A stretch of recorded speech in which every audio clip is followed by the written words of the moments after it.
guys, CG Prime 649 through a new purgatory of trying to do this because I felt really bad because I don't have any Pokemon content on my channel and I keep on advertising it on Pokémino. So I'm gonna do a pack showcase, even though I've already opened this because I bought this like 5 months ago.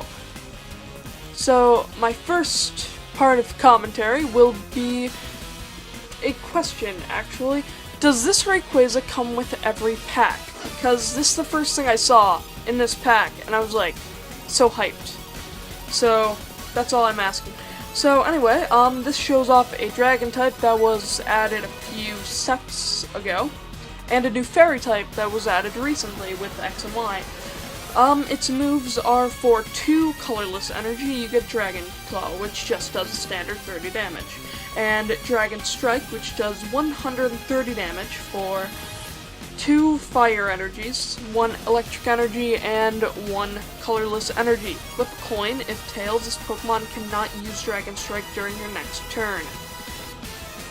Shuppet, with a really cool art style. I love the graphic design on some of these cards. Bleh, which has to be the best move for a Pokemon ever. 1 Psychic Energy. Discard a special energy attached to one of your opponent's Pokemon. Shuppet loves vengeful emotions and hangs in rows under the eaves of houses where vengeful people live. Togepi, my first fairy type. A colorless energy for Sweet Kiss that does 10 damage. Also a nice gradient on the cards here. Your opponent draws a card after using Sweet Kiss. A proverb claims that happiness will come to anyone who can make a sleeping Togepi stand up. I cannot talk, I apologize. So, Nincado, which is ironically a grass type.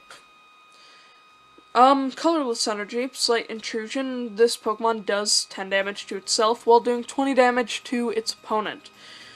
It can sometimes live underground for more than 10 years. It absorbs nutrients from the roots of trees. Dunsparce, which honestly I don't really like this graphic design. I do not like clay-looking Pokemon cards. Anyway.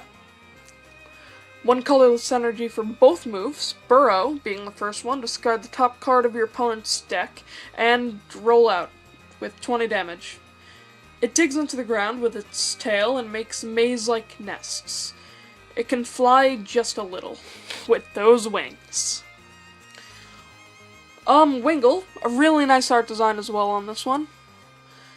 1 water energy to do Water Gun, which is 10 damage. It makes nests on top of steep sea cliffs.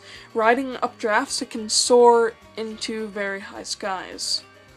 Electrode, which is really cool and holofoil with the new, design for holofoils. Continuous Tumble for 1, colorless energy. 20 damage times the amount of heads you get, and you flip your coin the amount, however much until you get tails, which is really cool.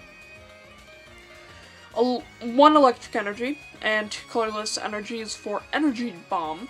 You may move all energy from this Pokemon to your benched Pokemon in any way you like, also doing 70 damage. That's amazing. It stores an overflowing amount of electricity energy inside its body. Even a small shock makes it explode. Another fairy type. I've got a line starting. 1 fairy energy, go fetch. Shuffle 3 basic energy cards from your discard pile into your deck.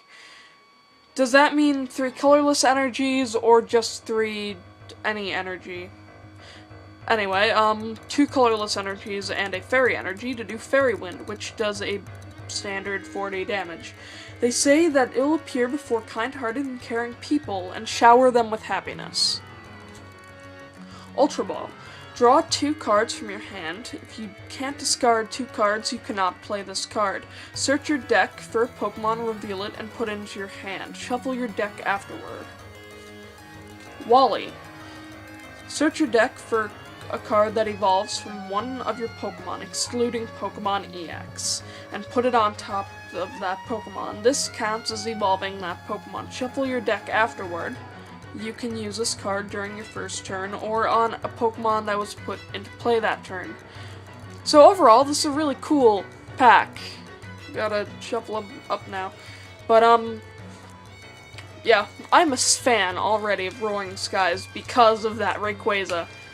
And also, I mean, it's got Rayquaza also on the pack thing, which automatically makes it cool. So, yeah.